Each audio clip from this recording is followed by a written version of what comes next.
Ok, buenos días. Esta es la clase del martes 14 de septiembre. 14 de septiembre. Hoy vamos a empezar hablando de espacios vectoriales.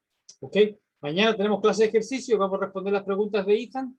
Y ya les envié, recuerden que la próxima semana hay un receso, pero ya les envié a ustedes, tienen que haber recibido en su correo copia del enlace para la clase extra del día miércoles 22 de septiembre a las 11 de la mañana. Ya les envié el enlace.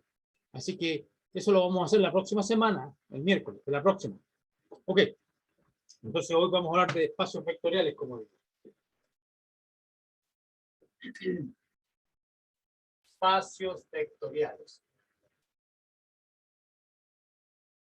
¿Y qué son los espacios vectoriales? Bueno, son conjuntos, pero conjuntos que tienen una estructura adicional. No solamente es el conjunto, ¿ya? Entonces, un espacio vectorial real es un conjunto de objetos llamado vectores. Entonces, o sea, B, espacio vectorial real. Se llama real porque, bueno, va a tener operaciones, va a tener dos operaciones, suma y multiplicación por escalar. Y los escalares los vamos a ir sacando de un cuerpo. Ese va a ser el cuerpo base y en este caso va a ser los reales. Espacio vectorial real. ¿Ya? ¿Qué cosa es? Es un conjunto. Un conjunto, ¿ya? Pero que además tiene dos operaciones. Una suma.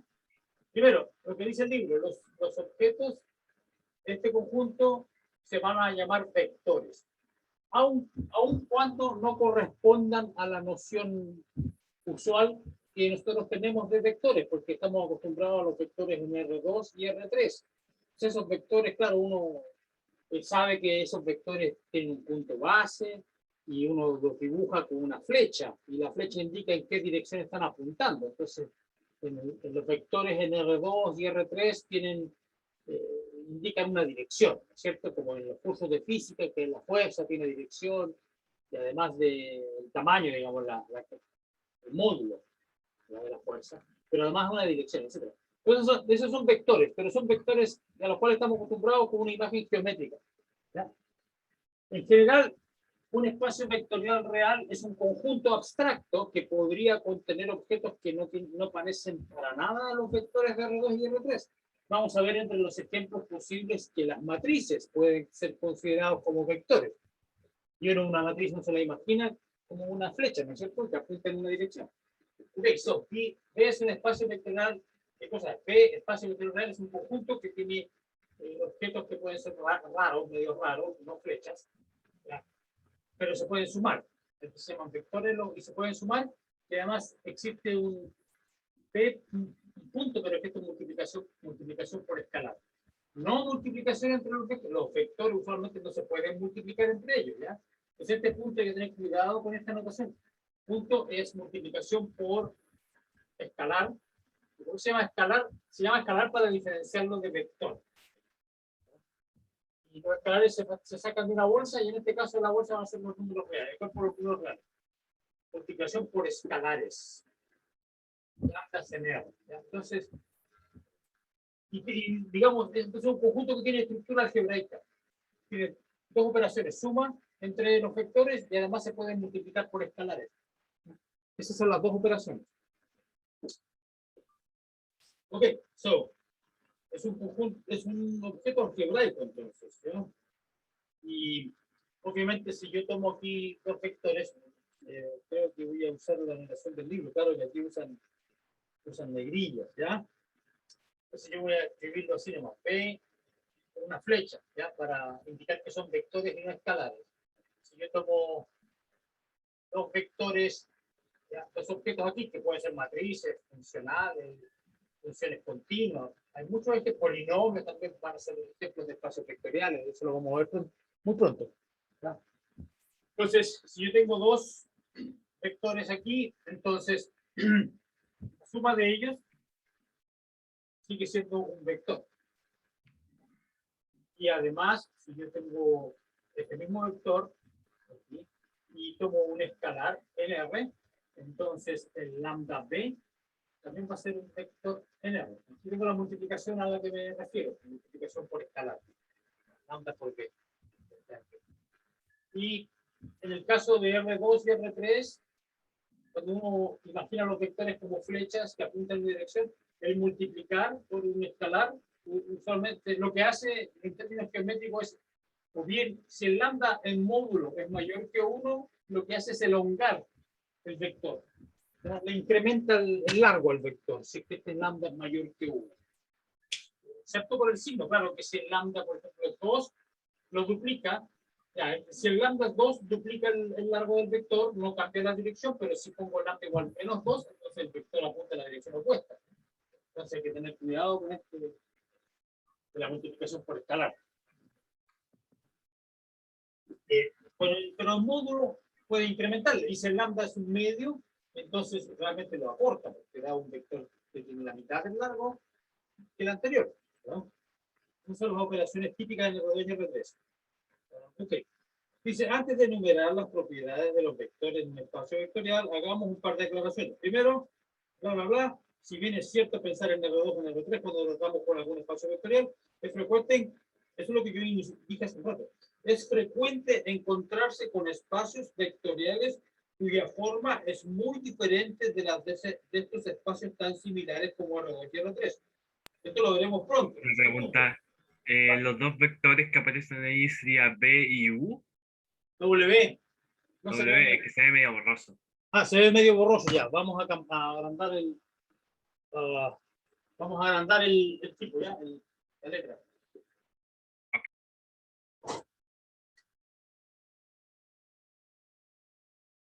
Ya, ahí está el B más W tendré. Algo la agrandé, ¿ya? O caso. Creo que está como desenfocada la cámara. Está desenfocada la cámara, ya. Vamos a tratar de arreglar el problema, ¿ya? Ok, pero yo ahora veo bien, a ver.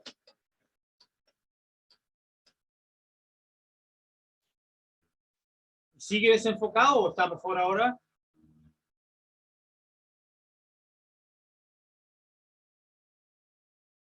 No Debe tiene, ser el internet, profe. puede ser el internet porque no tiene autofoco mi cámara, yo le saqué el autofoco. Es el internet nomás. Y yo he tenido problemas, bueno, con la internet usualmente no tengo muchos problemas con la internet ya, pero tengo problemas con mi acceso telefónico. Yo, disculpen, esto no tiene nada que ver con la clase, ya que le estoy robando unos minutos a usted. No tiene nada que ver con la clase, pero yo desde un tiempo a esta parte no tengo acceso telefónico y tengo la compañía Entel, que se supone que no es muy mala. Y entonces para yo ya hacer una llamada tengo que salir de mi departamento, caminar media cuadra para poder conseguir cobertura. Es increíble. ¿Qué pasa si tengo una emergencia médica? No puedo usar, no puedo llamar a nadie. Entonces, bueno, no sé si les pasa a ustedes. Dicen que es un problema que es porque hay muchos clientes que usan la línea, no sé. Bueno, pero ese es un tema aparte. La internet usualmente funciona bien aquí.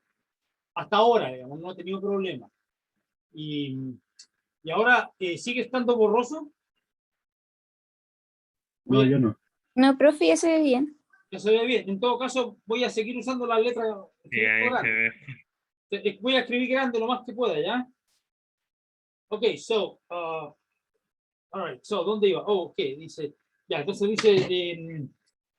dice segundo, o sea, primero, es lo que yo mencioné al principio que la intuición de vectores de R2 y R3 no hay que confiar mucho en ella, porque los vectores pueden ser de muchos tipos diferentes. Dice, segundo, la definición 1 se refiere a un espacio vectorial real. La palabra real significa que los escalares que usamos son reales. Eso es lo que estoy diciendo, los numeritos de los escalares. También pueden ser complejos. También pueden ser racionales, ¿ya? Cualquier cuerpo. Dice, es muy fácil definir un espacio vectorial complejo usando números complejos en lugar de números reales. En este libro se trata básicamente con espacios vectoriales reales. ¿Qué es lo que vamos a hacer nosotros? Hay algunos ejercicios en las guías, por ejemplo, en la guía sobre sistemas lineales, hay algunos sistemas lineales con números complejos, ¿ya? Los cuales, como no está en la parte de espacios vectoriales, no es problema, digamos, no contradice lo que dice el autor. Pero usualmente trabajar con números complejos es complicado porque el álgebra simbólica se complica, porque la unidad imaginaria i es simplemente un símbolo con una propiedad. No es un número que uno pueda sumar, o sea, uno puede sumar 1 más i no es un número real, es 1 más i. Entonces, operar con esos números es complicado. por ejemplo, tratar de resolver un sistema lineal de 3x3 con números complejos toma el triple del tiempo que hacer uno similar con números reales, ¿ya? Porque hay que operar, es complicada la operación. Por eso es que nos estamos restringiendo a números reales, a escalares reales. Ok, ¿cuáles son los axiomas? Ya sé que los axiomas no son muy agradables. Así como ¿se acuerdan de cálculo 1? Ustedes en cálculo 1 vieron una de las primeras cosas que vieron con el profesor Lavey en el semestre pasado, al principio, fueron las propiedades de los números reales. Que habían axiomas como que el 0 más x igual a x, el 0 por 0 igual a 0. No, ese no era un axioma, yo creo que eso había que demostrarlo, era un ejercicio, ¿ya? Bueno, y aquí en los espacios vectoriales también hay una seguidilla, hay un número de axiomas. Son importantes porque... Oh, ¿qué pasa con mi pinta? Tengo que haber mezclado el negro y el rojo. Ya, ok, axiomas de espacios vectoriales. Estos axiomas son importantes porque son medios lateros, que hay 10 de ellos, ¿verdad? Y uno no los recuerda y no tiene para qué recordarlos ni memorizarlos, pero es que hay que en algún momento enunciarlos.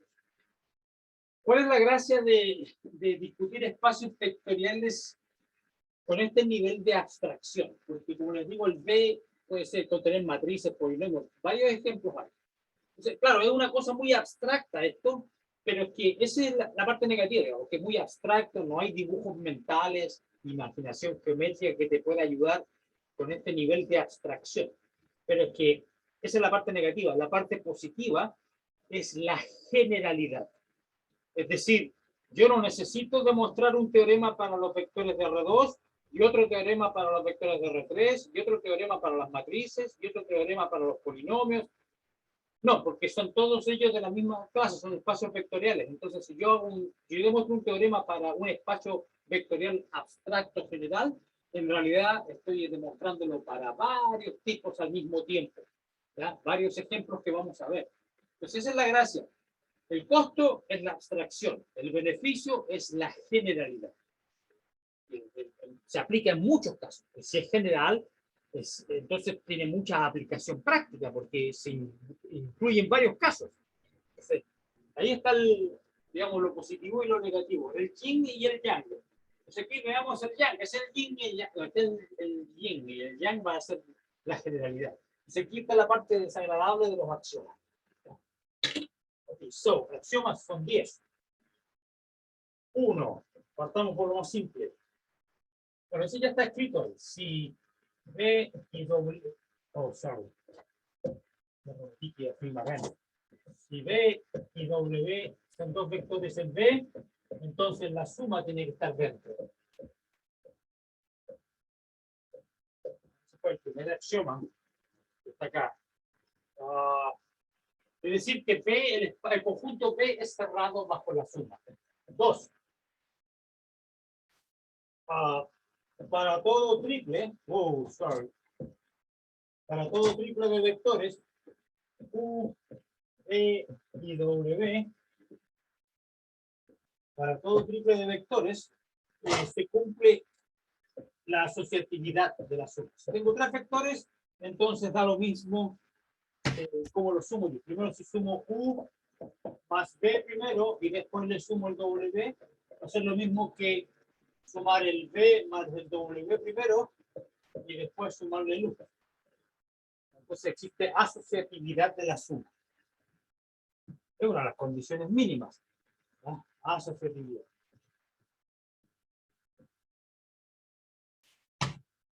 Ok, entonces las sumas son asociativas.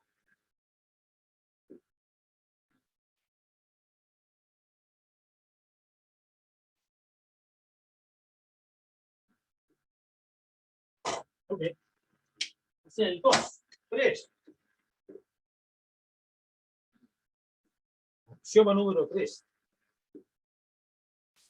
Existe un vector que se llama el 0, tal que tal que 0 más b es igual a b más 0 igual a b para todo vector en el espacio vectorial B. Es decir, el 0 es un neutro para la suma y ambas condiciones se cumplen en ambos sentidos. 4. Alright, so, ese es el neutro aditivo, el neutro aditivo es 0. Si B es un vector, en B cualquiera existe otro que se llama así, menos B, que también está en B, y tal que es una propiedad definitoria. Si yo sumo estos dos, me va a dar el vector 0. Y este se llama el inverso aditivo. Neutro aditivo, inverso aditivo. Ok, 5. Estamos en la mitad. Bien. Si B y W son dos vectores acá, entonces da lo mismo en qué sentido en qué orden uno lo suma. B más W es lo mismo que W más E, así que la suma es conmutativa. Generalmente cuando una operación, uno usa el signo suma para una operación, generalmente siempre es conmutativo. Si no fuera conmutativa la operación, entonces yo no usaría el símbolo suma, usaría el símbolo X o por o asterisco o cualquier otro, pero la suma es esencialmente conmutativa.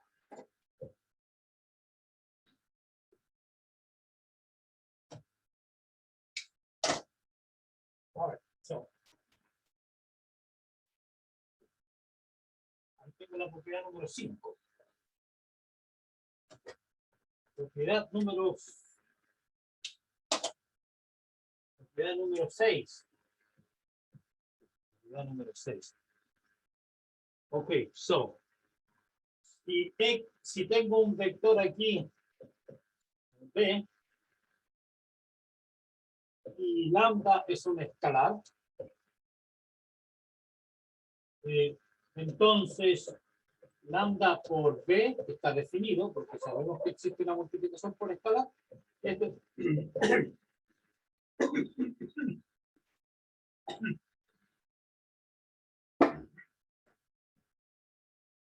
Sigue estando dentro de B, también es cerrado bajo la multiplicación por escalar. Se dice que B es cerrado bajo multiplicación por escalar. 7.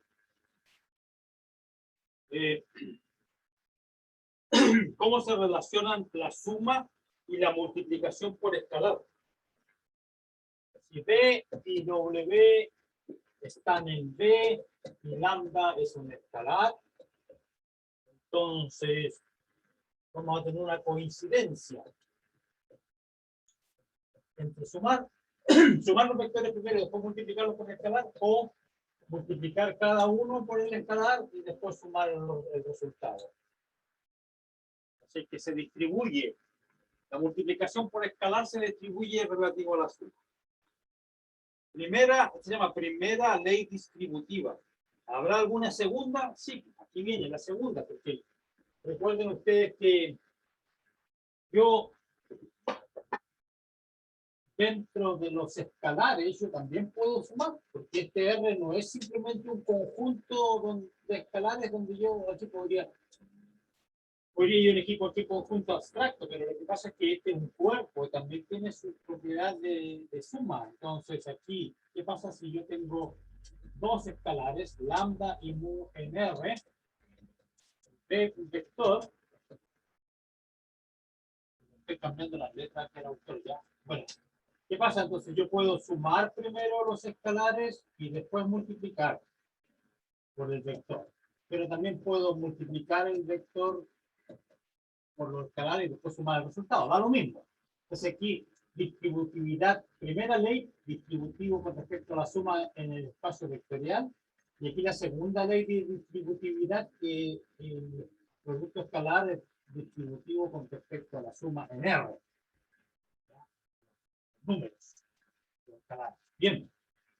8. Esa es la 8. Propiedad 9.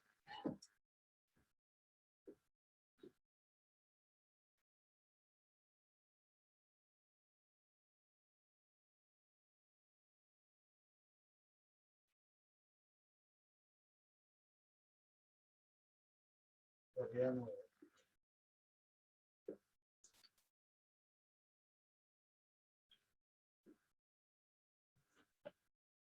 Dice la propiedad 9.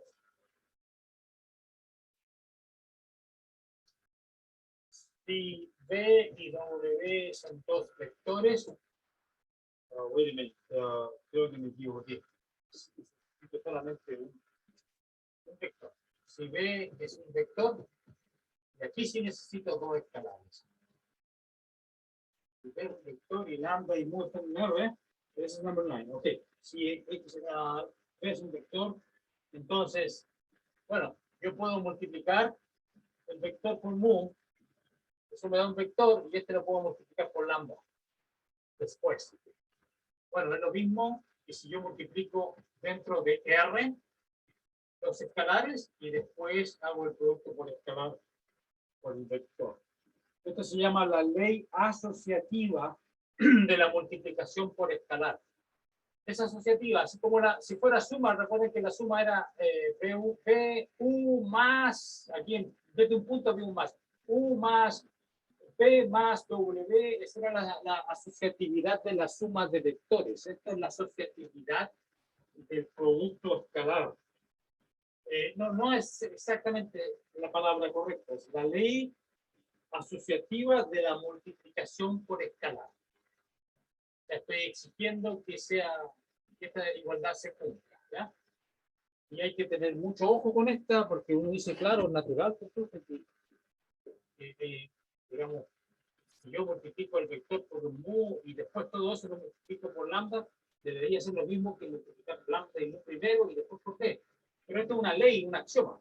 No se puede deducir de otras cosas. Y hago el hincapié porque existen estructuras algebraicas que no son asociativas. La llamada teoría de álgebras no asociativas, donde no da lo mismo. Estos no son iguales en general, ¿ya? Y existen álgebras que tienen esta propiedad desagradable, que me parece que aparecen en biología, por ejemplo, o en algunas ciencias, aplicaciones. Uno define álgebras no asociativas y por lo tanto tiene que estudiarlas matemáticamente. Lo que pasa es que si tú no tienes esta regla fundamental, entonces no puedes desarrollar. Bueno, profe, Yes, diga. es como la multiplicación, es como la falta de conmutatividad Conmutatividad, sí. en la multiplicación de los Claro, las matrices. claro, lo que pasa es que aquí es una falta de asociatividad. Claro, es que como las matrices, la multiplicación de matrices no es conmutativa, le digo. No, claro, la multiplicación claro, pero eso de la multiplicación de matrices que no es conmutativa hace que sea muy complicado trabajar con matrices, ¿ya? Pero ahora estoy comentando sobre un problema que es de un tipo diferente. Independiente, bueno, aparte de que no sean conmutativas estas, pero además tienen el problema de que no son asociativas y estas cosas existen y se aplican. ¿Ya? Y lo que pasa es que si tú no tienes esta propiedad básica, fundamental, muy útil, entonces es muy difícil desarrollar herramientas matemáticas para analizar estos objetos, porque si no tienes esta propiedad, entonces estás obligado a trabajar en vez de usar cañones y balas, estás obligado a trabajar con arco y flecha, porque no hay mucho de dónde agarrarse. Entonces uno tiene, por ejemplo, hay diferencias, digamos, uno puede tener que hacer esto, A por B, por C, por D, y que no es lo mismo que, etcétera. Entonces tiene uno que andar trabajando con los paréntesis. Imagínense lo horrible que debe ser. Bueno, pero eso, como te digo, es un área de la matemática que no, en mi opinión, no está muy desarrollada porque no hay mucho de dónde agarrarse, pero que tiene aplicaciones prácticas. Bueno, aquí afortunadamente tenemos esa objetividad del producto de multiplicación por escalar. Y la propiedad 10, la última, ¿ya? Por fin llegamos al final de las propiedades. Y esta que ustedes, mira, la van a mirar a huevo, así, no, pero que eso es huevo, pero como para todo, vector en B, 1 por B. Si yo el vector B lo multiplico por el escalar 1, axioma, eso vale B. Es decir, el 1 es un neutro multiplicativo. Eso es por escalar. Ok, es natural, ¿no es cierto? Si tengo un vector cualquiera y lo multiplico por el 1 del número real, 1 debería dar lo mismo, ¿no es cierto? Bueno, pero si tú sacas este axioma, si tú eliminas este axioma y no exiges esto, entonces existe una teoría completamente diferente. Si no exige esto, entonces se va por otro camino el desarrollo de la teoría. Entonces, este axioma 10, aunque parezca inocuo, inofensivo, es clave. Bueno, todos son claves, pero este es en particular. Entonces, bien, y ya tenemos la definición abstracta, y hagamos ejemplos. ¿Para qué se inventaba esta definición abstracta? Por la generalidad, porque la cantidad de ejemplos donde se aplica es increíble. Entonces, empecemos primero. Ejemplo 1. Y esto es importante porque algunos de ustedes, no sé si todos, pero algunos de ustedes que están en astronomía, ustedes, sí, pues en algún momento van a tener que estudiar ecuaciones diferenciales, me imagino. Es parte de la carrera, ¿no? Hay un curso de ecuaciones diferenciales más adelante. Me parece que ustedes tienen que tomar un curso de ecuaciones. Parece que sí. Ecuaciones diferenciales, claro. Y las ecuaciones diferenciales lineales forman espacios vectoriales. Entonces uno también puede, eso vamos a ver un ejemplo más adelante. Entonces, si uno tiene ecuaciones diferenciales lineales, que si yo estoy estudiando una estrella de neutrones y te aparece una ecuación diferencial ahí, un sistema lineal con diferencial lineal, y tenéis que estudiar eso porque tenéis que ver que la NGC 1271 tiene una ecuación diferencial asociada que de tipo lineal de 4×4, entonces tengo que aplicar el método de Gauss, pero además tengo que aplicar toda la teoría de ecuaciones diferenciales, entonces aquí espacios vectores, etc. Entonces todo esto es acumulativo, o sea, ustedes no les están obligando a estudiar estas cosas porque los profesores somos sádicos, ¿no? Es porque lo van a necesitar. ¿Ya? Van a necesitar el álgebra lineal, porque después van a necesitar las ecuaciones diferenciales y para hacer lo que les apasiona, que es astronomía, ¿no es cierto? Yo no sé si ya les conté que yo he sido profesor de mucha gente, pero fui profesor en los años 90, fui profesor en la Facultad de Ciencias de la Universidad de Chile y le enseñé a muchos estudiantes de biología, química, ¿ya? Y algunos de ellos, después, pues ya en los años superiores me decían, profe, estamos estudiando ecuaciones diferenciales en zoología, no sé en qué otra área, ¿ya? Decía, me hubiese gustado por haberles puesto más atención a usted cuando nos enseñó ese curso, porque ahora estamos estudiando la ecología y necesitamos resolver ecuaciones diferenciales. Bueno, la matemática está en todas partes. Tiene aplicaciones, en particular en biología y también en astronomía. Ok, entonces, pero empecemos con el ejercicio más simple. Digo, el ejemplo más simple. El espacio Rn. R a la n. ¿Y qué cosas R a la n? Son simplemente tuplos. X1 hasta xn, donde los xy son números reales. ¿Ya? Y son los llamados vectores coordenados, x1 hasta xn. Y este se puede ver que satisface todos los axiomas. Y nosotros ya hemos trabajado con R2 y R3, y esto realmente, por lo menos en R2 y en R3, lo podemos dibujar como flechitas, flechas con una punta, que apunta en una dirección, ¿ya? En R4 ya no, porque en R4 tiene 4 dimensiones y no podemos dibujar en 4 dimensiones, ¿cachai? Porque no se puede, porque no sé, como decía un compañero, en 4 dimensiones tenéis que tener en cuenta las 3 dimensiones espaciales y el tiempo. Entonces, si voy a dibujar algo, de repente dibujáis la parte espacial y mañana dibujáis el resto, porque el tiempo es la cuarta coordenada. Ya, estaba bromeando, obviamente. Ejemplo 1, ejemplo 2. Ejemplo 2.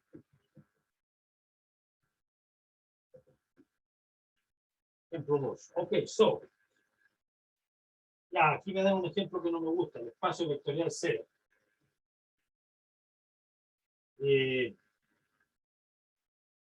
Aquí el espacio que consiste solamente de un símbolo, que es el 0, ¿ya? Que se llama el espacio vectorial trivial. Pero satisface todas las condiciones. 1 por 0 lo defino como 0, ya, así que tiene fome, ¿ya? Pero es que El autor lo pone, el autor del libro lo menciona porque después vamos a ver que cuando hablemos de subespacios vamos a tener que considerar los subespacios que sean no triviales, es decir, no iguales al cero. Este es trivial, pero igual es un espacio vectorial. Ok. Ok, eso aquí tiene algunos ejemplos medios. Ya me aburrieron estos ejemplos. Hay uno que dice, sea B el conjunto y que consiste solamente del 1. Este no es un espacio vectorial porque no tiene 0 adentro, entonces ya. Bueno. Lo siento, Grossman, pero no me gustan tus ejemplos. Hagamos el ejemplo 3. El ejemplo 3. Entonces, ¿qué viene a continuación? Tengo ¿qué sería lo más natural? Las matrices. ¿Ya? Entonces, el espacio de todas las matrices de M por N con coeficientes reales. Este es un espacio que satisface todas las condiciones. Y sabemos cómo se suman las matrices. ¿Ya? Recuerden ustedes que aquí la suma de vectores, es decir, de matrices, simplemente es sumando coordenada, o sea, componente por componente. ¿Tienen de ser del mismo tamaño? Sí, estamos en M por N. Esa es la definición de la suma de matrices. ¿Y cómo yo defino el producto por escalar? Un número multiplicado por una matriz. Bueno, ya sabemos que el número multiplica todos los coeficientes. Tengo las dos definiciones que lo transforman este conjunto en un espacio vectorial. Satisface todas las condiciones. Todo. La matriz 0 es el 0, el vector 0 en este caso. Ahí tengo mi ejemplo 3. Vectores, matrices. Ejemplo 4. Polinomios. A ver. R de X. El conjunto de todos los polinomios. Este es el conjunto de todos los polinomios de todos los grados posibles. A n, x a la n, pero un grado fijo. Entonces, que dos varias, hay varias cosas, varias cosas que varían. Entonces, primero, los coeficientes son todos reales, porque es un polinomio real. Pero el n es un número natural, o también puede ser el 0. N es 0 cuando es constante. N un n 0. Este conjunto también es un espacio vectorial. ¿Y cómo defino la suma de polinomios? Bueno, eso ya lo definimos, era sumar los coeficientes, ¿no? Porque la X, digamos, se usa como una variable, ¿no es cierto? Entonces, si yo sumo un polinomio como este, más otro que tenga B0, B1X, Bm, X a la m, voy sumando, si el n es más chico que el n, voy sumando todos los coeficientes correspondientes, y si se me acaban los n, los estos coeficientes, sigo repitiendo los coeficientes que vienen después para el segundo polinomio, si es que el m resulta ser mayor que el n, o viceversa, da lo mismo, se pueden sumar. Y ¿cómo multiplico por escalar? Bueno, un escalar multiplica cada coeficiente del polinomio. Así que este es un espacio vectorial. Cumple todas las propiedades.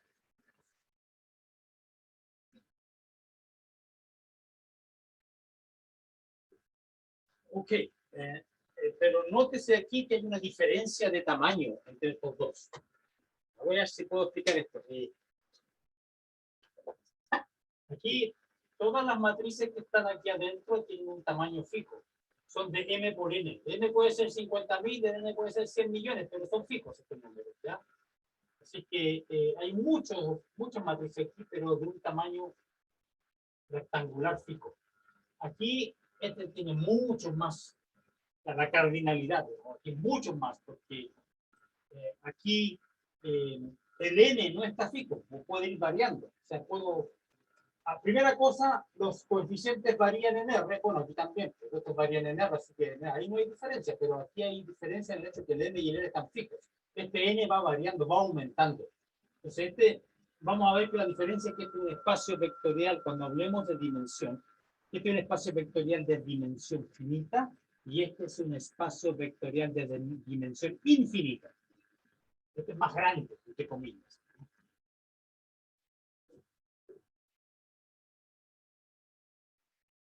Ok, vectores de Rn, matrices, polinomios. ¿Qué otra cosa? A ver, veamos que si tiene el libro hay algún ejemplo que sea interesante y que se me haya escapado.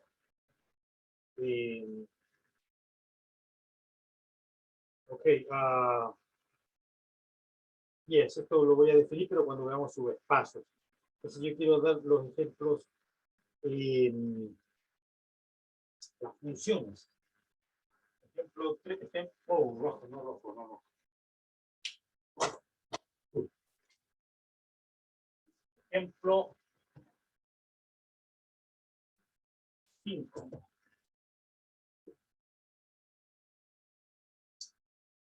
Las funciones continuas definidas sobre este intervalo. Este es el espacio vectorial que voy a considerar ahora. Todas las funciones dice, el conjunto de funciones reales continuas definidas sobre este intervalo 0,1. Son todas las funciones que van de 0,1 en R, F es continua.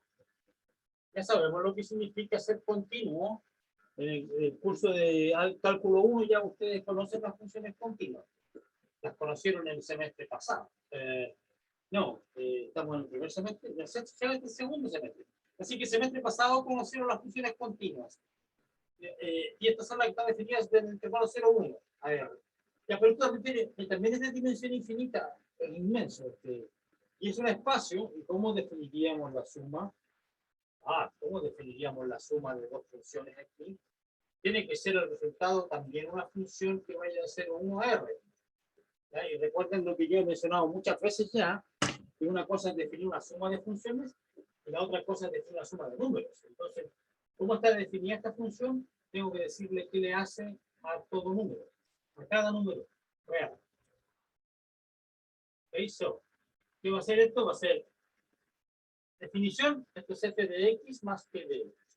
Esta suma está ocurriendo acá. Así que esto es perfectamente bien definido. Esa es la suma de funciones. ¿Y cómo defino una multiplicación? La f multiplicada por lambda. Bueno, nuevamente es una función. Y, bueno, esta es continua, porque si la suma de dos funciones continua es continua. Y multiplicar por un escalar también es una función continua. ¿Y cómo se define? Así, tengo que decir qué le hace a cada x. Bueno, le hace lo siguiente, multiplica este f de x, que es un número real, por este número real. Así que este producto está ocurriendo aquí, es un producto de números reales. Esa es la definición de la suma y multiplicación por escalar. Si f es continua, esta función también lo es, porque es multiplicar por un número. Aquí la misma idea, entonces sigue estando dentro de B, es cerrado, y se cumplen todos los demás axiomas. Este es un espacio vectorial también, y es inmenso. Porque, funciones continuas definidas aquí hay muchas. También es de dimensión infinita. ¿Qué significa dimensión en esto? Lo que pasa es que, mira, voy a tratar de analizar esto antes de hacer la definición oficial. ¿Por qué digo yo que este espacio de las matrices de M por N, que lo acabo de borrar, cuidado,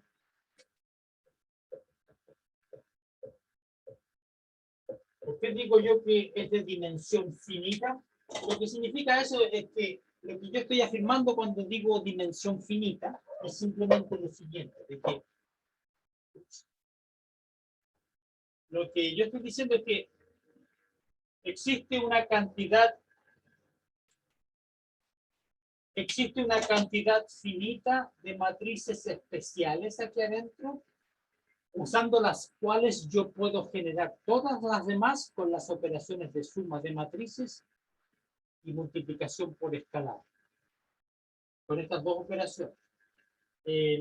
Claro, porque la razón es la siguiente. Si yo me doy una matriz cualquiera, aquí, A11, recuerden cómo son las matrices acá. Son arreglos rectangulares. Es una matriz arbitraria, ahí adentro. Tiene una cantidad fija de columnas, n, y una cantidad fija de filas, m. Y esta matriz arbitraria yo la puedo escribir como combinación de una familia finita de matrices especiales. Mira, les voy a decir al tiro cuál es la familia. A11 multiplicado por la matriz que tiene un 1 ahí arriba y tiene todo lo demás 0. Más Bueno, ¿qué logro aquí? Porque si yo hago este producto por escalar A1, 1, recuerden que multiplica todos los coeficientes de la matriz. Bueno, A1, 1 multiplica el 1, queda el A1, 1 ahí. Y todo lo demás queda 0. ¿Qué son? Entonces, ¿cómo recupero el A1, 2? Ah, sí, A1, 2, me falta el A1, ya, bueno, entonces ahora ubico el 1 ahí. Y todo lo demás 0.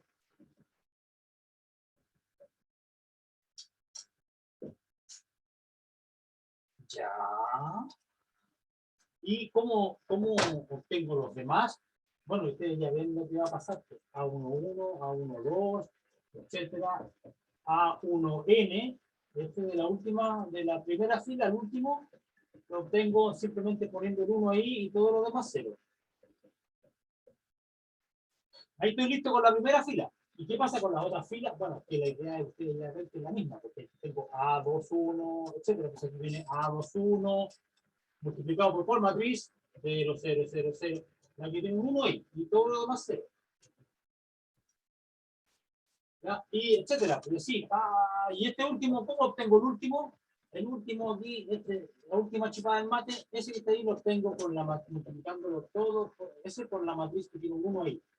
Y todo lo demás 0. Entonces, hay una cantidad finita de matrices que me permite obtener todas las demás con esta suma, porque esto es producto por, esto es una matriz producto por escalar, otra matriz producto por escalar, así que tengo la operación de producto por escalar en cada pedazo, y después la suma.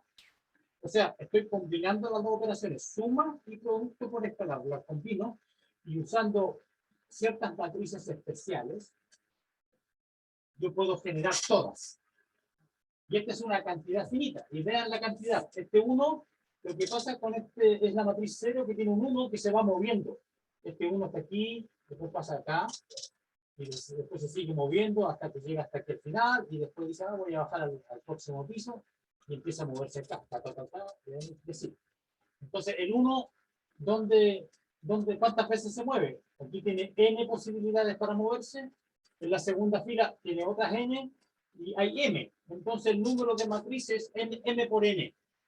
Con estas matrices especiales suman en total esta cantidad, m por n. Y estas matrices son las matrices básicas. Entonces, claro, el espacio es infinito, pero yo puedo generarlo con una cantidad finita, a saber, m por n, una cantidad finita de matrices. Este es nuestro primer ejemplo de un conjunto generador. Este conjunto de matrices especiales genera todo el espacio. Eso lo vamos a definir más adelante cuando hablemos de conjuntos generadores, base, todo eso. Pero esto explica que tenga dimensión finita. Dimensión significa que tiene un número finito de generadores. Y este número es n por n. Ya. Y aquí entonces, ¿cómo haría algo similar? Imposible, porque ya era imposible con el ejemplo que acabo de borrar, que era el de los polinomios. ¿Se acuerdan que el grado iba variando? Iba aumentando el grado, el n podía ser cualquiera. Este es incluso peor, porque aquí tengo todas las funciones continuas de 0, 1 al R. Entonces, si este espacio tuviera una propiedad similar a esa, de que existiera una cantidad finita de funciones, ¿qué estaría diciendo yo? Existe una cantidad finita de funciones, F1 hasta F, no sé, R, cantidad finita de funciones continuas, 0, 1, de tal manera que cualquier función continua sería una combinación de con escalares. Lambda 1, porque si llamamos los escalares, lambda 1 F1 más lambda R FR. Y esto ya suena raro. O sea, que cualquier función se puede escribir como combinación de un conjunto fijo, finito, con escalares, no, va a ser difícil. O sea, porque cualquiera sea el conjunto, siempre puedes tú generar funciones. Por ejemplo, esto sería cierto si fuera cierto esto, yo también podría, con la f yo podría elegir f1 al cuadrado. O sea que f1 al cuadrado voy a poder escribir así. Porque f1 al cuadrado también es una función continua, no puede ser. O sea, ya tengo esa libertad.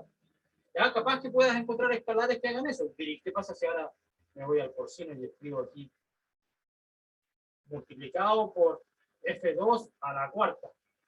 también va a ser una combinación. Entonces tú ves que, no, imposible. Porque aquí porque tengo mucha libertad, porque si esta es continua, la F1 y la F2 son continuas, porque son miembros del espacio, y entonces yo también puedo una función continua elevarla al cuadrado, sigue siendo continua, y elevarla a la cuarta, sigue siendo continua, multiplico la 2, sigue siendo continua. Entonces hay muchas combinaciones. Entonces este espacio no es finitamente generado, no tiene un conjunto finito de generadores. Ese sí, también me ponen. Y bueno, es que también el primer ejemplo con el que partimos también era finitamente generado. Rn es finitamente generado.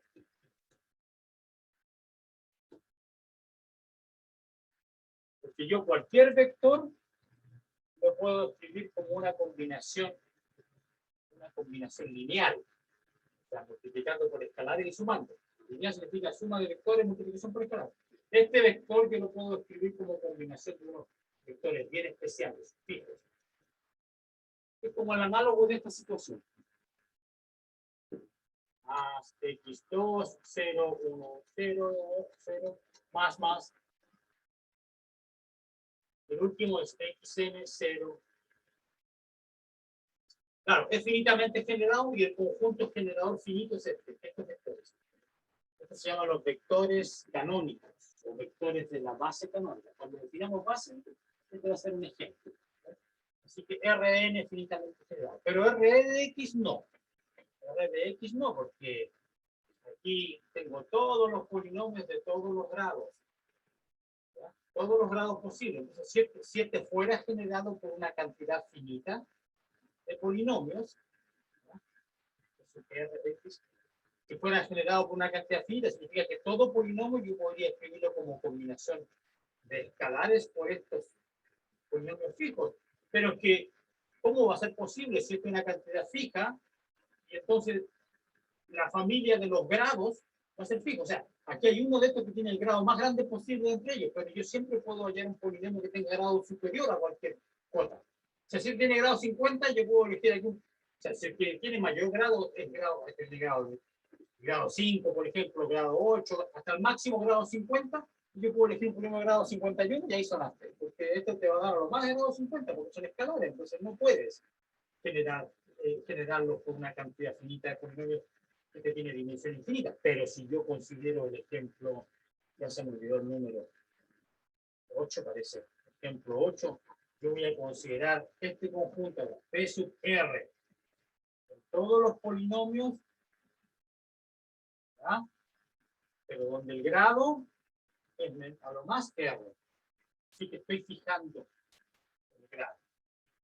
Este es un polinomio que está en R de X, así que ya sabemos que los coeficientes son reales y el n es un número natural. Pero voy a elegir a todos aquellos que tienen un grado acotado, no más grande que R. Y este sí tiene un conjunto finito de generadores. A saber, el polinomio 1 lo genera, porque te da sub 0 por 1, o sea, cualquier elemento aquí lo puedo escribir así. ¿Cómo escribirlo ya? Porque es más fácil, ¿ya?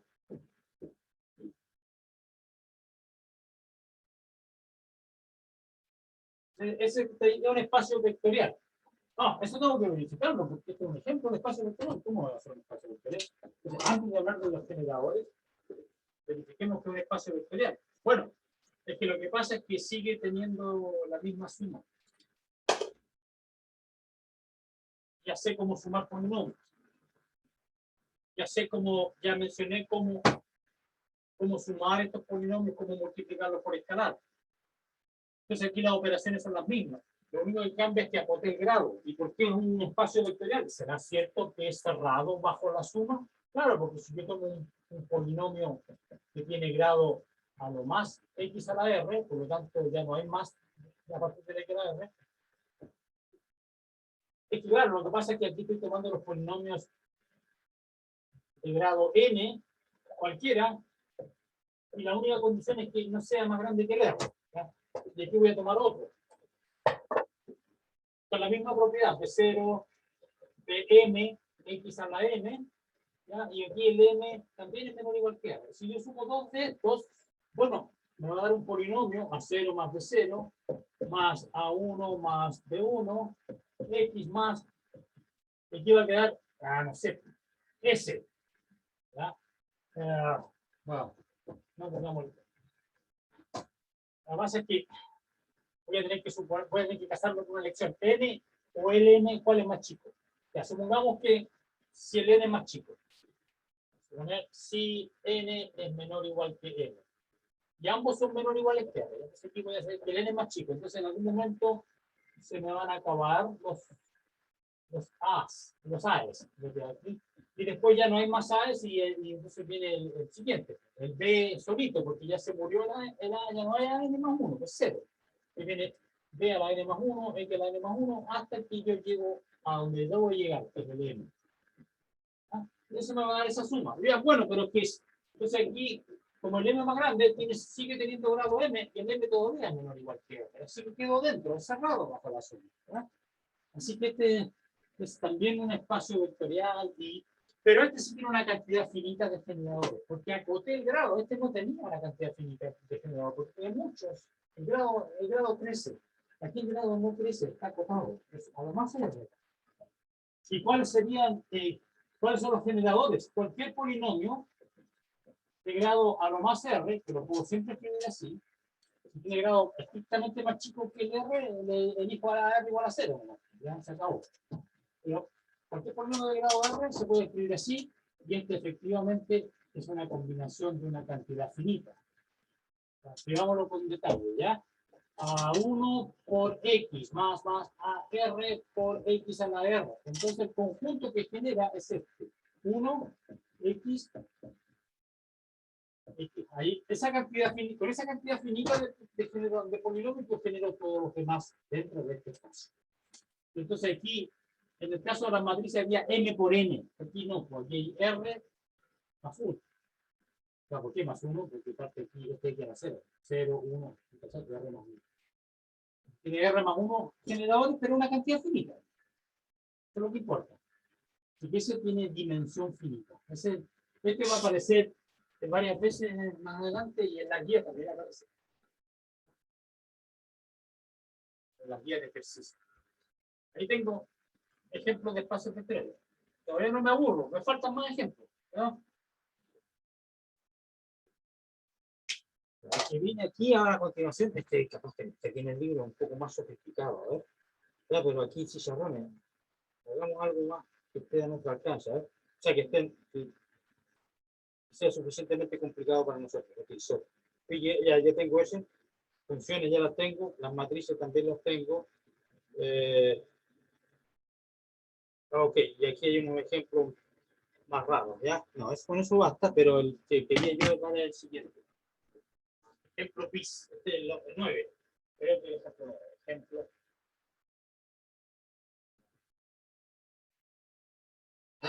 Ejemplo, a ver, algo que sea no muy complicado. Ejemplo 9. Consideremos el conjunto de todas las funciones de R en R dos veces diferenciables, o sea, que sea continua, que tenga derivada, que tenga primera y segunda derivada, dos veces diferenciables. Ustedes lo saben porque es cálculo 1. Dos veces diferenciables, todas las funciones dos veces diferenciables, es decir, continua con primera y segunda derivada, tales que la segunda derivada menos 3 veces la primera, más 4 veces la función, sea 0. Esto es lo que se llama una ecuación diferencial. Donde son todas, entonces, ¿qué cosa tengo yo? ¿Qué conjunto es este? Es el conjunto de todas las funciones de R en R que son soluciones de esta ecuación diferencial lineal de segundo orden. Segunda derivada, primera derivada, la función original. Que se dé siempre igual a 0. Este realmente está contenido dentro del espacio de todas las funciones continuas de R en R. Si quiere, yo puedo aquí poner 0 a 1. Pongamos 0 a 1. ¿ya? porque eso nos conecta con el ejemplo anterior. Para aquí lo vamos a definir sobre todo R, cogemos todas las funciones que sean continuas y dos veces diferenciables sobre el intervalo 0, 1, que vayan a parar a R y que satisfagan esta ecuación. Tiene que haber, claro, puede haber un problema aquí, esto es muy chico, no hay solución para allá, pero dejemos eso de lado, no vamos a hilar tan fino, porque yo quiero hilar aquí en que este es un subconjunto. Lo que quiero mencionar es que es un subconjunto del conjunto de todas las funciones continuas de 0, 1 en R, porque si una función es diferenciable, es continua. Y si dos veces diferenciable, es continua. Está dentro, ¿ya? Por lo tanto, ¿para qué necesito esto? Porque quiero decir cómo sumo estas funciones. Bueno, la sumo como la sumo aquí adentro. Ya sé definir la suma de funciones y la multiplicación por escalar. Lo que pasa es que lo que yo digo, lo que yo afirmo es que es un espacio vectorial. ¿Eh? Es un espacio vectorial. Es el espacio vectorial de las soluciones de una ecuación diferencial. Es un espacio vectorial. ¿Cómo y qué tendría que ser para demostrar que es vectorial? Primero que es cerrado. Oh, entonces aquí tengo un problema. Si F1 y F2 son soluciones. La pregunta es la suma de estas también solución? ¿También una solución? Esa es la pregunta. ¿Es esta suma de funciones también una solución? Bueno, veamos. Tenemos el F1 más F2, segunda derivada. Menos. Estoy viendo si satisface la ecuación. Menos. 3. F1 más F2, primera derivada. Más. 4 veces F1 más F2. ¿Será igual a 0 esto?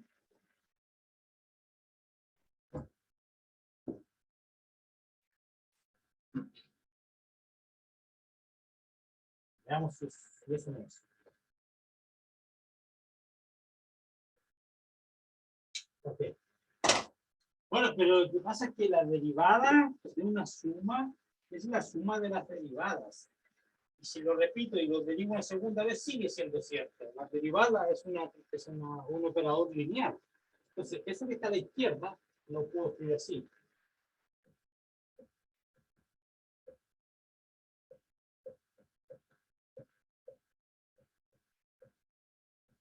Ya. Ok, y con eso que, bueno, que ahora agrupo. F1 segunda menos 3 F1 primera más 4 F1 ya más F2 segunda menos 3 F2 primera más 4 F2 ya, y esto es 0 más 0 también conocido como 0. ¿eh? Un espacio vectorial es un espacio vectorial. Es cerrado bajo la suma. Y hereda hereda las mismas propiedades que tiene esta, se las hereda a su está contenido. Entonces ahí tiene las mismas propiedades, este es un espacio vectorial. Es un espacio vectorial de las soluciones de una ecuación diferencial. Y entonces por eso es que ustedes les obligan a tomar, por eso los cursos van en orden. Primero uno aprueba el curso lineal y después aprueba el de ecuaciones diferenciales, porque en ecuaciones diferenciales van a necesitar todo esto, espacios vectoriales. Eso. Ya, ok, sigamos. Ok, tengo los ejemplos, ya les di un chorrocientos ejemplos. Aquí en el libro hay más, pero hay algunos que son medio raros, son contraejemplos. Entonces, haciendo las cosas en un orden que a mí no me gusta, se está adelantando demasiado. Ya, ok. Yo hice lo mismo, claro, me adelanté porque hablé de generador y todo eso, pero es que yo sé que puedo hacerlo con ustedes porque ustedes son pillos, ¿ya? Es buenos estudiantes en general. Ok, Theorem 1. Aquí hay unos teoremas con unos axiomas, ya, pero que no tengo tiempo para hacer eso. Sí tengo tiempo para hablar de subespacios, y de eso vamos a hablar ahora. Okay, so, yes, okay, aquí voy a hablar.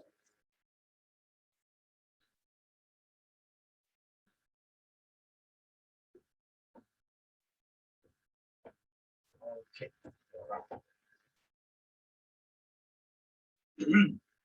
Este compadre vamos a jugar un rato y vamos a cambiar.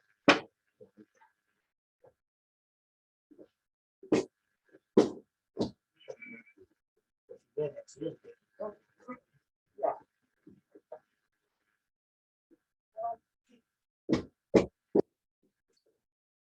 subespacios. Cuando uno define una estructura algebraica en matemáticas, uno siempre está preocupado de conocer las subestructuras. Porque una estructura de espacio vectorial puede ser muy compleja, pero puede que esté formada por subconjuntos que también son subespacios que son más simples de estudiar. Veamos, subespacios. De eso vamos a hablar. Y veamos la definición. Definición de subespacio. Antes un poco de lubricante.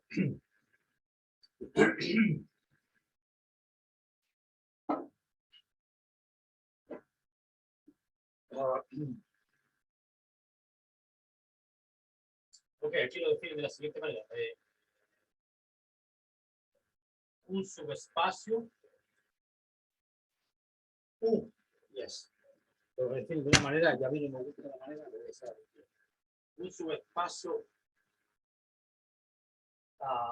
de B. Primero, es mal, que sea B, espacio vectorial. Definición, un subespacio de B es un subconjunto.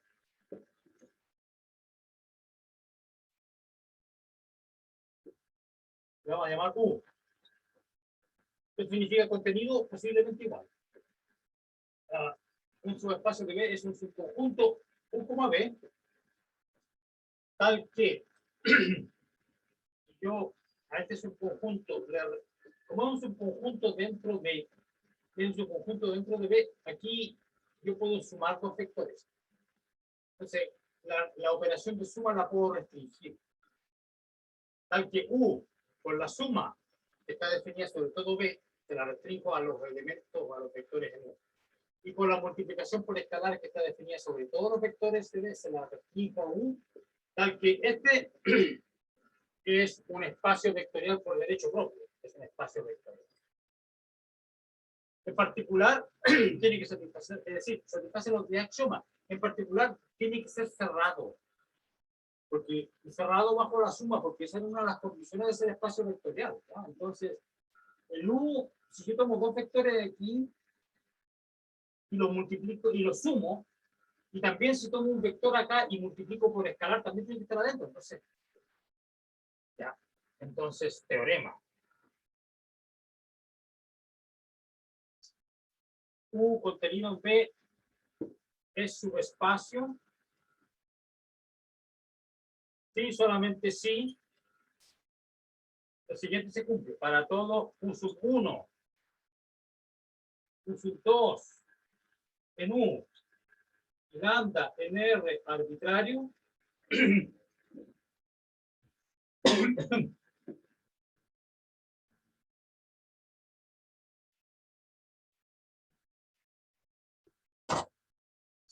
Para todo un par de vectores en U y escalar, para todo se cumple lo siguiente. U sub 1 más lambda por U sub 2 sigue estando dentro de U.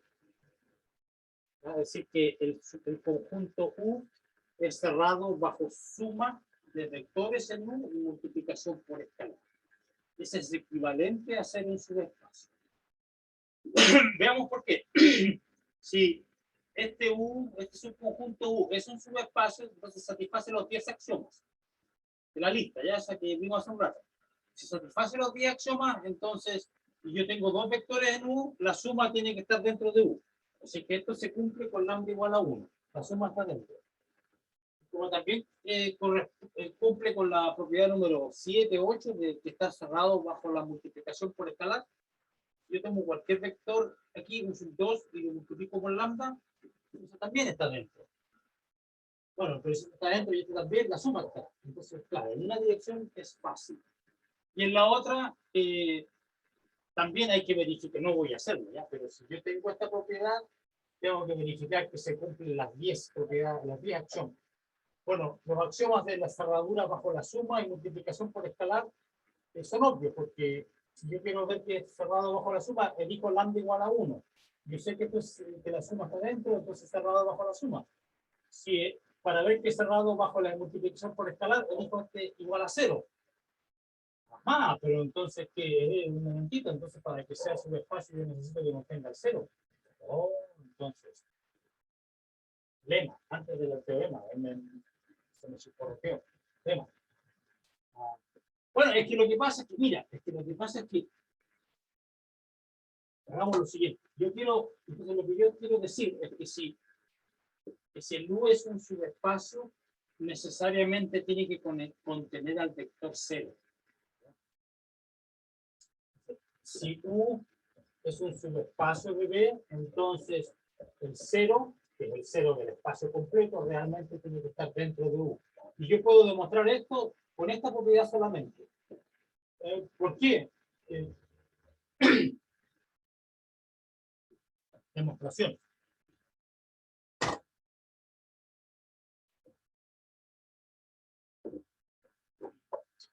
Es un subconjunto no vacío, ¿ya? Para evitar estupideces.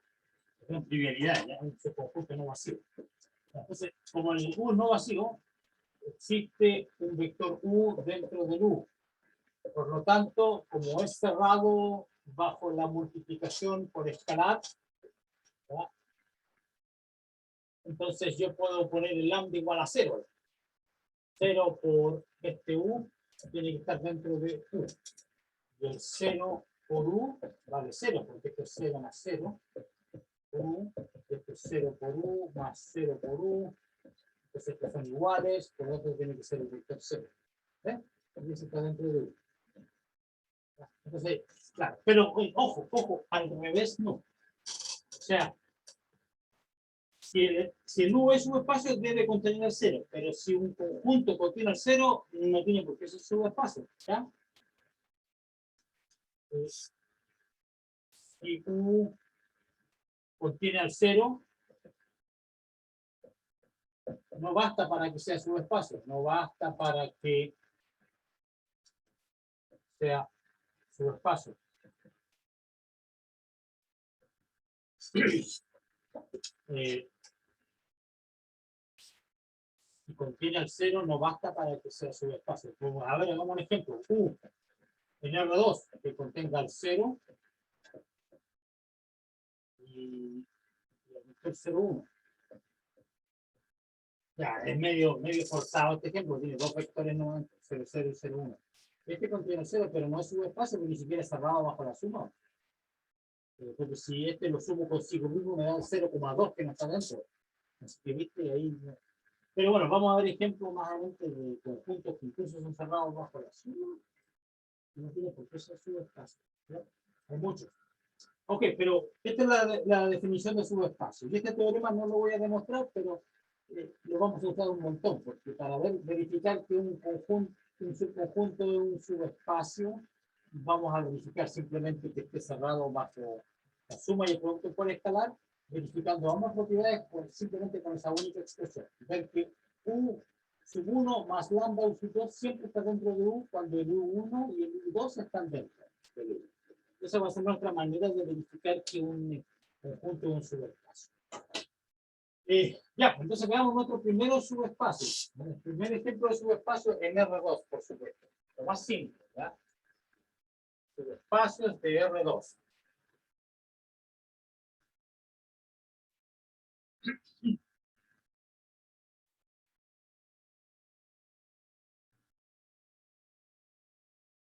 Subespacios de R2. Ejemplo 1. Subespacios de R2. Se llama este ejemplo, ¿ya? Veamos si es exactamente... Bueno, aquí ese teorema que yo no voy a demostrar está aquí en el libro, ¿ya? Dice... un subconjunto, teorema 1, página 185. ¿Ya? Este que está aquí es el teorema 1. Teorema 1, página 185.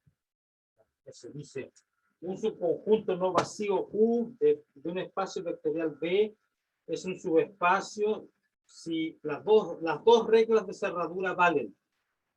La suma es T y el producto por escalar es T, pero yo las puedo combinar en una sola, como ya dije. Esas dos propiedades en una sola. Eso. Y esto lo demuestran, sí lo demuestran.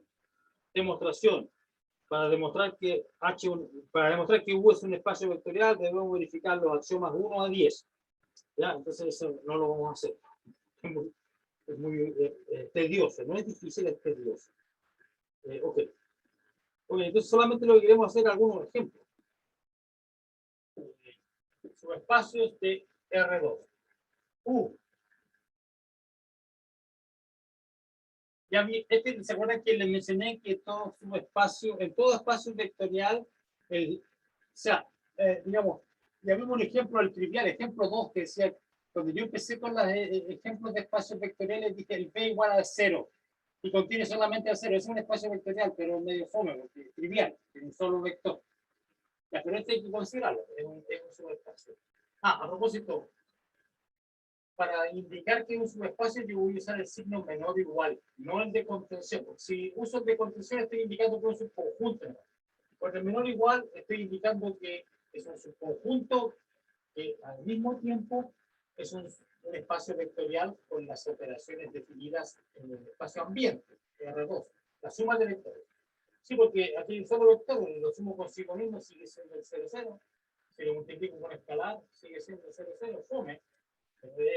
Satisface todos los axiomas, es trivial. Ese es un subespacio. Aquí tengo otro que también es trivial, por acá abajo lo dejé porque voy a buscar los no triviales aquí intermedios.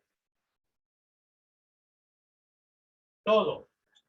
U igual a R2, todo, pero pues también un espacio vectorial si es todo el espacio. Entonces, estos son los triviales. El 0, el más chico y el más grande. Y aquí entre medio, allá los subespacios. Entonces, veamos algún ejemplo. A ver, a ver, todos los... recuerden que los elementos en R2 son todos de la forma X, Y. Todos los elementos en R2, X, Y, tal que X más Y igual 1. Es. ¿Será subespacio? ¿Es subespacio? No. ¿Es subespacio de R2? ¿Será subespacio de R2? Yo digo al tiro que no. No puede ser. ¿Por qué no puede ser? Porque no contiene el 0, 0. Recuerden que todo subespacio contiene el 0. Y este no contiene el 0, 0, porque si yo pongo X0 y 0 acá, 0 más 0 no es 1. No, pues falla en la condición necesaria. No es suficiente, no basta con que un subconjunto contenga el 0, 0. No, pues 0 no está en el juego. Sí, con eso ya paramos de hablar, como un subespacio porque no contiene el 0. Pero aquí le voy a dar otro que sí contiene el 0. Y les voy a preguntar si es subespacio o no. Nuestra vieja amiga, mira la parábola. Y igual a X cuadrado. Entonces aquí estoy haciendo, este conjunto es el gráfico de la parábola usual dentro de R2. ¿Ya? Este. ¿Será un subespacio? Es un subconjunto de R2, ya es legal preguntarse eso. Es la parábola. 0, 0, la óptica. ¿Será un subespacio? Esa es la pregunta. Contiene, ya, entonces, a lo mejor profe no contiene el 0, 0, pero que sí contiene el 0, 0. El 0,0, claro que está dentro. Está, 0,0. 0,0 está. Sí, porque 0 igual 0 cuadrado, así que por ahí no puedo negar que sea un subespacio, porque no viola la propiedad. Realmente contiene el 0, pero no basta, porque tiene que ser cerrado bajo la suma. Eso significaría que un 1 dividido X es igual a Y, no sería un subespacio, ¿cierto? 1 dividido a X, 1 dividido X igual a Y, ese gráfico, el gráfico de la... Sí. No lo sabe, no, porque no contiene 0, 0. Eso es lo que digo, no sería un subespacio por no contener el 0, 0. Claro, por ese motivo, ahí claro, te la compro. Pero no puede usarme esa razón con esto. Porque aquí sí contiene 0, 0, pero no es un subespacio. ¿Por qué no es un subespacio? Porque si yo tengo dos, tengo que ver que la suma está adentro. Entonces voy a darme dos elementos acá. Cualquier elemento nu de la forma x, y el y vale esto. Así el nu son todos estos pares. Así que el nu lo puedo describir así también. Esa es la parábola. Ya, entonces, yo te digo que no es, porque mira, voy a darte una suma.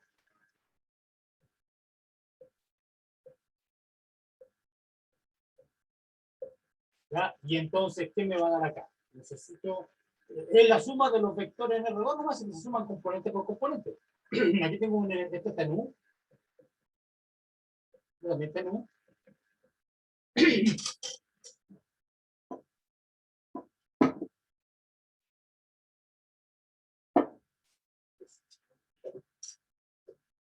En U. Y la suma, ¿cuánto va a ser? 1 más 2, 3. 1 más 4, 5. Y este está en U, ¿no? Pero es que para que esté en U, el X, perdón, la segunda componente, siempre tiene que ser el cuadrado de la primera. Pero el 5 no es el cuadrado de 3. No, pues 5 no es 3 al cuadrado. Porque la condición para que esté dentro de U que sea 3,3, sea X por X cuadrado, sea 3 cuadrado, 3,9. 3,9 sí estaría dentro, pero que 3,5 no. Porque no satisface eso, ¿ves? Entonces ahí sonamos. Ese no es subespacio. Ese 1 es subespacio. Ya, entonces lo que pasa es que es porque no es como cuadrático, ¿cachai? Si fuera lineal, quizá, ya bueno, ya listo, te voy a dar una línea entonces. Te voy a dar una función aquí, X, Y, a los que Y igual X más 2. Es una recta. Es una recta. Es una recta. No es una parábola. Por ahí estamos bien, pues una recta estamos al otro lado.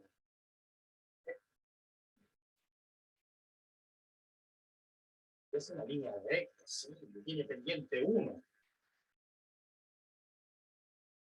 ¿Y contiene al 0 o no?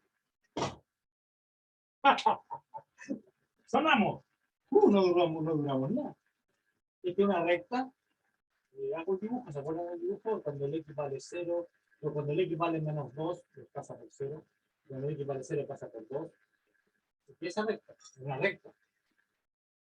Uno podría decir, es lineal, entonces, una línea, entonces, se llama línea, es lineal. Bueno, pero si no contiene 0, 0, pues no pasa por 0, 0, pues si no 0 y 0 aquí, 0 no es lo mismo que 0 más 2. No contiene 0, 0, así que no es subespacio. No es subespacio. Ya, pero si una recta que pasa por 0, ¿y ahí qué pasa con esa? Esa sí tiene cara de 0, ¿eh? U igual. Todos los pares, Y es M por X. Es una recta que pasa por el origen y que tiene pendiente M.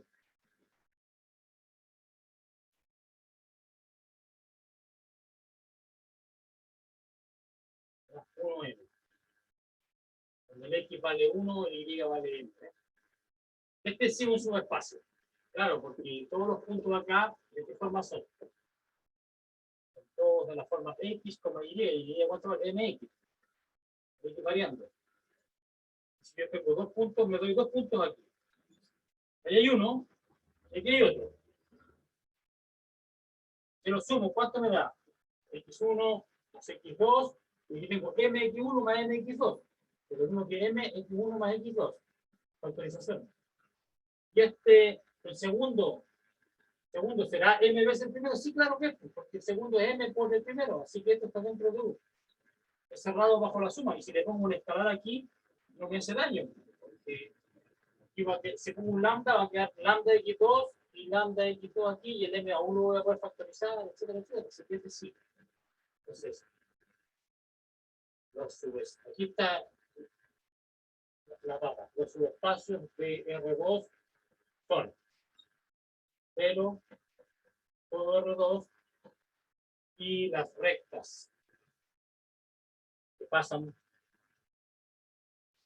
por origen. Ahí están todos los subespacios de R2. Pero todo, y lo que está entre medio son las rectas que pasan por el 0, 0 y no hay más. Ya. Bien. Y ahora vamos a subir de categoría, ¿ya? Vamos a avanzar de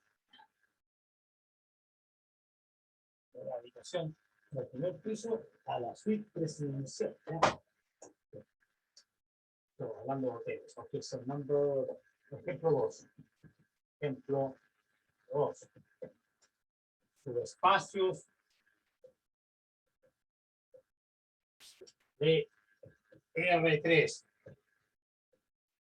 Subespacios de R3. All right, so let me see. Subespacios de R3.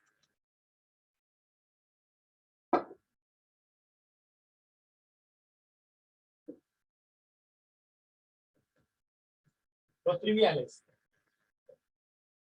El 0 y todo. Es un subespacio, seguro. Análogo de la dimensión anterior, R2. Rectas por el origen.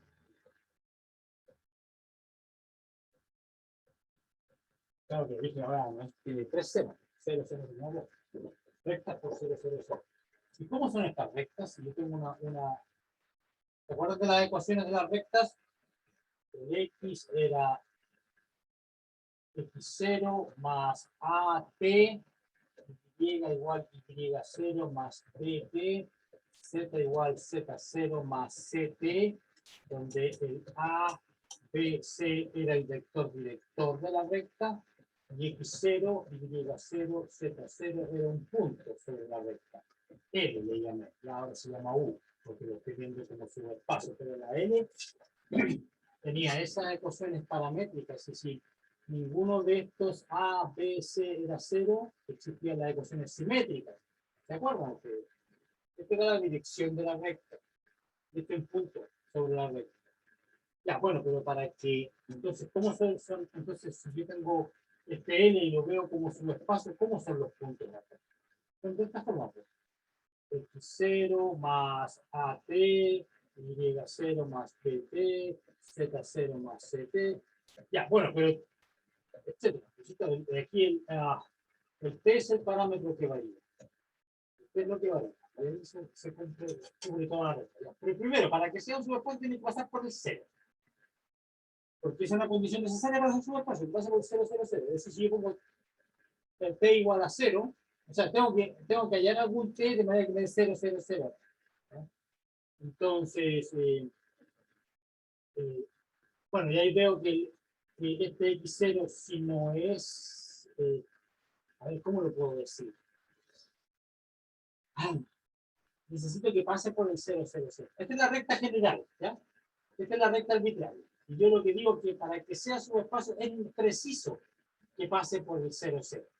Es decir, tiene que haber algún T que me permita pasar por el 0, 0. Entonces, si yo pongo aquí 0, 0, 0, voy a ver que tiene que haber una solución al sistema AT más X0 igual 0, BT 0, etc.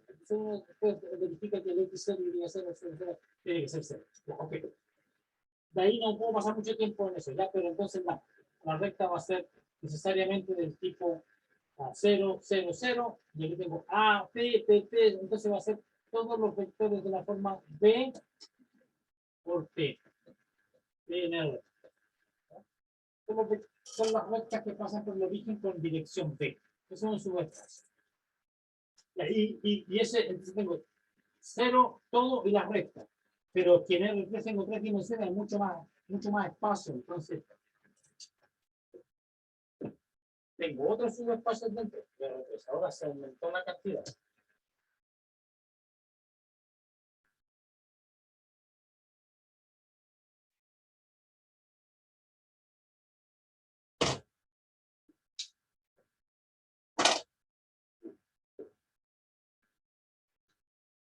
los planos en R3, pero tienen que contener al 0, que contienen al 0, que pasan por 0, 0, 0, que pasan por 0, 0, 0. Y ustedes saben que la ecuación de un plano es así: AX más BY más CZ igual T, ¿cierto? Con X, Y, Z en R3. Esta es la ecuación típica de un plano. Si yo quiero que pase por el 0, porque como va a ser un subespacio, tiene que tener 0, 0, 0. Así que cuando yo ponga 10, eso es lo que debería decir allá. Como esta va a ser un subespacio, tiene que pasar por el 0, por lo tanto, cuando yo ponga T igual a 0, que va aquí, vamos al plano, antes que se me acabe la hora, ¿ya? Vamos al plano. Tiene que pasar por el 0, 0, 0. Cuando pongo X igual 0, Y igual 0, Z igual 0, tiene que darme la igualdad. Me tira 0 y el D tiene que ser 0. Entonces. Por lo tanto, los planos que pasan por el 0, 0 son los subespacios. Ahí están todos. Entonces tengo 0, todo, rectas por el origen, y planos por el origen. Ok, entonces dimensión 0, dimensión 1, dimensión 2, dimensión 3. En el ejemplo anterior, en R2, que teníamos en R2, 0, R2 y las rectas por el origen. Dimensión 0, 1, 2. Adivinen qué va a pasar si yo estoy en R4. Rectas, planos, hiperplanos. Es decir, hiperplano es que tiene dimensión menor a 4, tiene dimensión 3. Dimensión 0, 1, 2, 3, 4. Y esto se llama H porque es hiperplano. Eso lo vamos a ver el jueves, ¿ya? Más detalle. Pero ahora ya se me acabó el tiempo, estoy acelerándome. Entonces, próximo jueves vamos a volver a hablar de los planos, ya con más detalle, la recta, los planos en R3. Y siempre cuando se me acaba el tiempo me pongo loco. Ok, so, hasta aquí llegamos. Nos vemos mañana para los ejercicios. Y el jueves seguimos hablando de los espacios vectoriales con más calma y más detalle. ¿Ok? Ok. Bueno, profe, chau.